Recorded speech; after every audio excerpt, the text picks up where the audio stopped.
Assalamualaikum warahmatullahi wabarakatuh. Hai semuanya, nama aku Selin Fauzia Prilia dengan NIM 140120 di kelas MB 4409 Manajemen Bisnis Telekomunikasi Informatika Telkom University. Jadi di sini saya akan menjelaskan mengenai company profile dan analisis laporan keuangan di tahun 2020 mengenai perusahaan aneka tambang atau yang biasa kita sebut dengan Antam. Baik, di sini saya akan menjelaskan mengenai company profile dari PT Aneka Tambang terlebih dahulu. PT Antam adalah korporasi global terkemuka yang memiliki diversifikasi dan integrasi usaha berbasis sumber daya alam. Mulai beroperasi sejak 1968, Antam melakukan kegiatan eksplorasi seperti penambangan, pengolahan, pemurnian, pemasaran dari ferronikel, emas, perak, bauksit, aluminar, batu bara, dan jasa pemurnian logam mulia. Wilayah pertambangan yang luas dengan cadangan sumber daya tambang berkualitas tinggi membuat Antam menduduki posisi yang hebat dalam industri pertambangan dunia. Kemudian PT Antam tentunya memiliki visi dan misi. Visi tersebut yaitu menjadi korporasi global terkemuka melalui diversifikasi dan integrasi usaha berbasis sumber daya alam. Sementara misi Antam adalah menghasilkan produk-produk berkualitas dengan memaksimalkan nilai tambah melalui praktek-praktek industri terbaik dan operasional yang unggul. Kemudian, mengoptimalkan sumber daya dengan mengutamakan keberlanjutan keselamatan kerja dan kelestarian lingkungan. Kemudian, memaksimalkan nilai perusahaan bagi pemegang saham dan pemangku kepentingan, serta meningkatkan kompetensi, juga kesejahteraan karyawan, kemudian kemandirian masyarakat di sekitar wilayah operasi. Antam memiliki tujuan pada peningkatan nilai pemegang saham dan pemangku kepentingan. Hal ini dilakukan melalui kepentingan output produksi pada komunitas inti yang bersifat olahan pada komunitas nikel, emas, dan bauksit. Selain itu, Antam juga berfokus pada penurunan biaya seiring usaha yang bertumbuh guna menciptakan keuntungan berkelanjutan.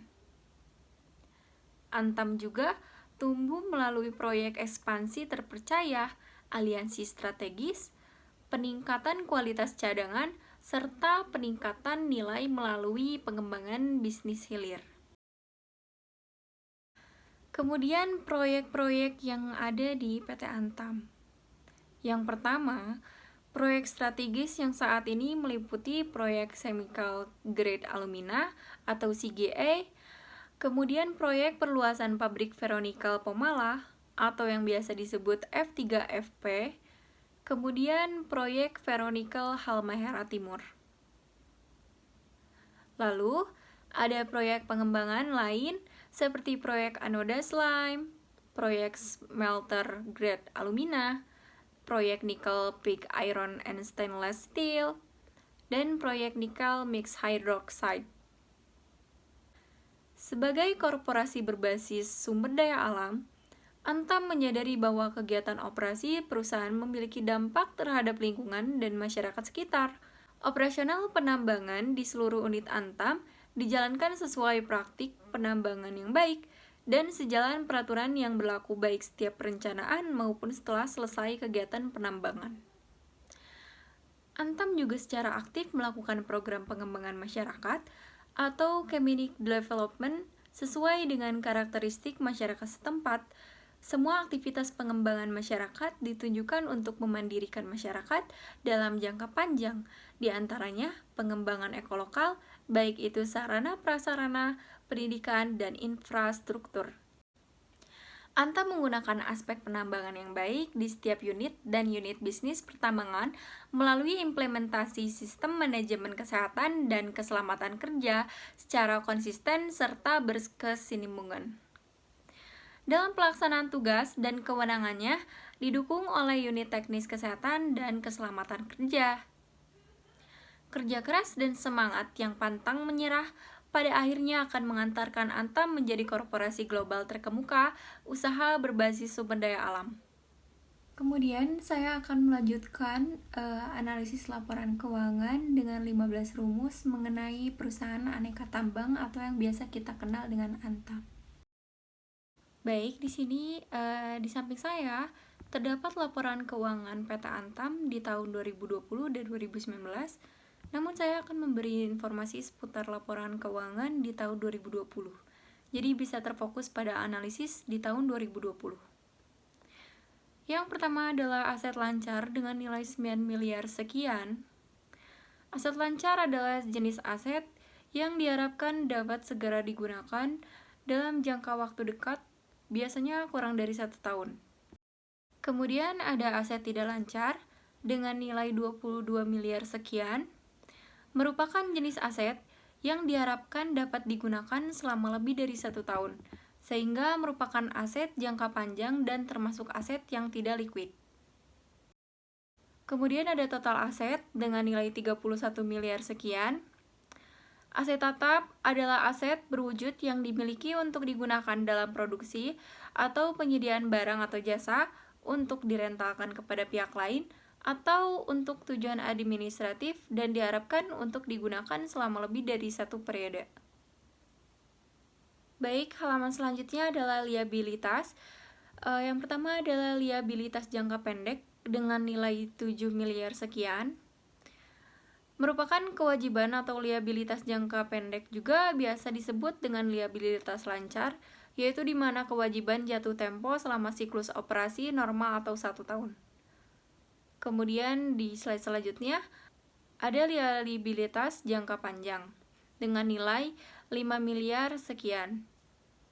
Liabilitas jangka panjang merupakan utang-utang yang jatuh temponya lebih dari 1 tahun dan dilunasi dari sumber-sumber ekonomi lain yang bukan dari aktiva lancar. Misalnya, sisa utang jangka panjang dari bank setelah dikurangi bagian yang jatuh tempo dalam 1 tahun. Kemudian yang ada jumlah liabilitas yaitu senilai 12 miliar sekian. Kemudian ada ekuitas senilai 19 miliar sekian. Ekuitas merupakan hak pemilik atas aset sebuah perusahaan setelah dikurangi dengan jumlah kewajiban. Dengan arti ekualitas adalah modal. Dengan demikian, rumus ekuitas adalah aset dikurangi kewajiban atau liabilitas. Kemudian total liabilitas dan ekuitas berjumlah 31 miliar sekian. Baik, di slide selanjutnya saya sengaja memberi zoom untuk bagian dari penjualan sampai laba tahun berjalan. Nilai penjualan yaitu 27 miliar sekian, kemudian beban pokok penjualan 22 miliar sekian, kemudian laba kotor 4 miliar sekian, kemudian jumlah beban usaha 2 miliar sekian, kemudian laba usaha 2 miliar sekian juga. Kemudian laba sebelum pajak penghasilan senilai 1 miliar sekian. Kemudian beban pajak penghasilan 491 juta sekian. Kemudian laba tahun berjalan senilai 1 miliar sekian. Baik, karena saya tadi sudah menjelaskan mengenai laporan keuangan di tahun 2020, jadi kita bisa mengambil angka dari laporan-laporan tersebut. Yang pertama mengenai current ratio, kita harus mencari current asset atau aset lancar dibagi current liabilitas atau liabilitas jangka pendek. Nilai yang kita dapat tadi yaitu 9 miliar sekian dibagi 7 miliar sekian sama dengan 1,2. Current ratio merupakan alat pengukuran rasio lancar atau modal kerja yang mengukur kemampuan likuiditas. Current ratio adalah alat pengukuran rasio lancar atau modal kerja yang mengukur kemampuan likuiditas perusahaan jangka pendek atau selama 12 bulan. Current ratio berpengaruh terhadap harga saham karena digunakan untuk mengukur kesehatan keuangan perusahaan dalam melunasi utang menggunakan kas. Apabila nilai kurang dari 1, maka dapat memperlihatkan adanya beberapa masalah likuiditas perusahaan tersebut. Apabila rasio di angka lebih dari 3, itu berarti perusahaan tersebut tidak dapat menggunakan aset yang dimiliki secara efisien serta tidak dapat mengelola modal perusahaan dengan baik. Angka ideal untuk rasio lancar tersebut adalah 2 karena dinilai sebagai posisi aman dengan keadaan keuangan yang baik. Angka tersebut berarti perusahaan memiliki modal yang sedikit kurang untuk tetap beroperasi serta mampu membayar utang-utangnya. Kemudian ada asset rasio. Jadi di sini tuh kita harus mencari current asset atau aset lancar dikurangin inventory dibagi current liabilities. Kita dapat nilainya juga tadi karena ada di sebelumnya. Jadi kita hitung aja langsung 9 miliar sekian dikurang 2 miliar sekian dibagi 7 miliar sekian sama dengan 9,1.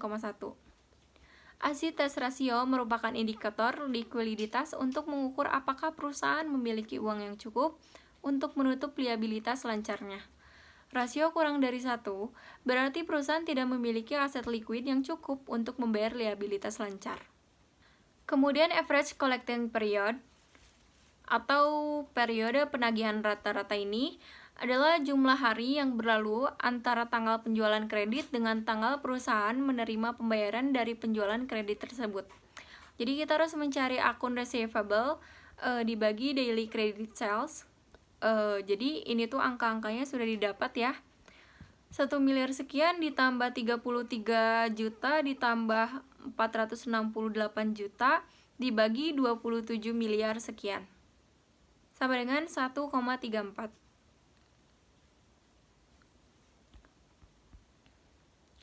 Kemudian ada akun receivable ratio. Jadi kita harus mencari credit sales dibagi akun receivable. Kita masukin aja 27 miliar sekian dibagi 1 miliar sekian sama dengan 15,09. Kemudian ada inventory turnover, merupakan jumlah hutang kepada perusahaan yang dihasilkan dari perusahaan penyedia barang atau jasa secara kredit. Jadi kita harus mencari COGS atau BPP dibagi inventory. Jadi 22 miliar sekian dibagi 2 miliar sekian sama dengan 8,7. Kemudian ada debt ratio. Debt ratio merupakan rasio hutang atau rasio solvabilitas yang mengukur total kewajiban perusahaan sebagai persentase dari total asetnya. Dalam arti tertentu, debt ratio menunjukkan kemampuan perusahaan untuk melunasi kewajiban dengan asetnya. Jadi di sini total debitnya, jadi di sini caranya yaitu total debit dibagi total aset. Angkanya 5 miliar sekian dibagi 31 miliar sekian sama dengan 0,16. Semakin rendah ketergantungan perusahaan pada hutang untuk membentuk aset, semakin kecil resiko perusahaan. Di sisi lain, semakin tinggi rasio, berarti perusahaan semakin memiliki risiko yang tinggi karena hutang yang berlebihan dapat menyebabkan beban pembayaran hutang yang berat. Kemudian ada times interest earned atau TIE. Jadi ini tuh rumusnya tinggal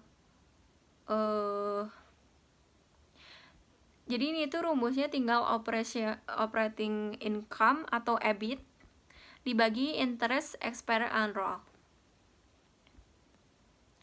Jadi masukin aja angkanya 4 miliar sekian dibagi 491 juta sama dengan 9,1. Apabila rasionya adalah 5 kali, maka ini berarti pendapatan atau laba operasi perusahaan mampu membayar total beban bunga sehingga hingga 5 kali lipat, atau dapat juga dikatakan bahwa pendapatan perusahaan ini 5 kali lebih tinggi daripada biaya beban bunga pada tahun yang bersangkutan. Kemudian total asset turnover atau TATO. Jadi rumusnya itu sales dibagi total aset sama dengan 27 miliar sekian dibagi 31 miliar sekian sama dengan 0,86. Jika total rasio rendah, maka semakin sedikit pula aset perusahaan berputar. Hal ini menunjukkan bahwa kemungkinan semakin lambat dalam perusahaan dalam menggunakan asetnya untuk penjualan. Begitu pula sebaliknya. Jika rasio menunjukkan angka yang tinggi, potensi penjualan semakin tinggi dan pendapatan penjualan atau aset juga meningkat. Kemudian ada fixed asset turnover. Jadi di sini tuh rumusnya sales dibagi net fixed asset. Kita masukin aja angkanya 27 miliar sekian dibagi 9 miliar sekian sama dengan 2,99. Perputaran aset tetap memiliki peran penting mengungkapkan seberapa efisien suatu perusahaan menghasilkan penjualan dari investasinya dalam aset yang berumur panjang. Rasio yang lebih tinggi lebih disukai karena menunjukkan perusahaan menggunakan aset tetapnya secara lebih efisien. Kemudian ada operating return of investment atau OIROI. Hitung dulu. Operating income dibagi total aset, itu rumusnya. Kita masukin aja nilainya. 4 miliar sekian dibagi 31 miliar sekian sama dengan 0,14. Rasio penting dalam menilai profitabilitas perusahaan adalah return on investment yang digunakan untuk menilai kemampuan perusahaan dalam mengembalikan investasi terhadap aktiva. Kemudian ada operating profit margin atau OPM. Laba operasi dalam operating profit margin adalah laba bersih sebelum pajak dan bunga. Jika persentase OPM makin tinggi, maka perusahaan dinilai akan dalam menjalankan operasionalnya. Jadi ini tuh rumusnya, operating income atau tadi EBIT dibagi sales atau penjualan. Jadi kita masukin aja nilainya, 4 miliar sekian dibagi 27 miliar sekian sama dengan 0,16. Kemudian ada net profit margin. Persentase yang dihitung dengan persamaan margin laba bersih adalah persentase pendapatan yang merupakan laba yang disimpan perusahaan. Laba bersih dibagi dengan pendapatan bersih.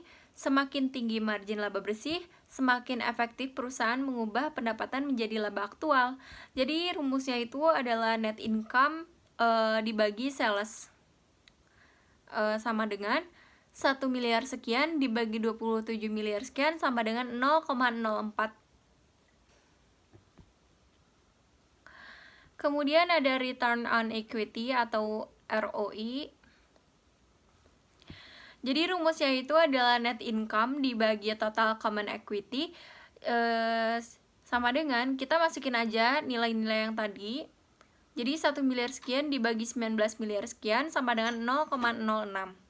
Kemudian ada gross profit margin atau GPM. Jadi rumusnya itu gross profit dibagi revenue. Kita masukin aja 4 miliar sekian dibagi 27 miliar sekian sama dengan 0,16. Kemudian ada return on asset atau ROA.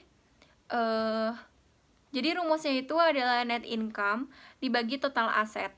Jadi masukin aja nilainya, 1 miliar sekian dibagi 31 miliar sekian sama dengan 0,03. Baik, sekian dari saya. Semoga apa yang disampaikan dari saya bermanfaat untuk kalian semua. Mohon maaf jika ada kesalahan. Terima kasih. Wassalamualaikum warahmatullahi wabarakatuh.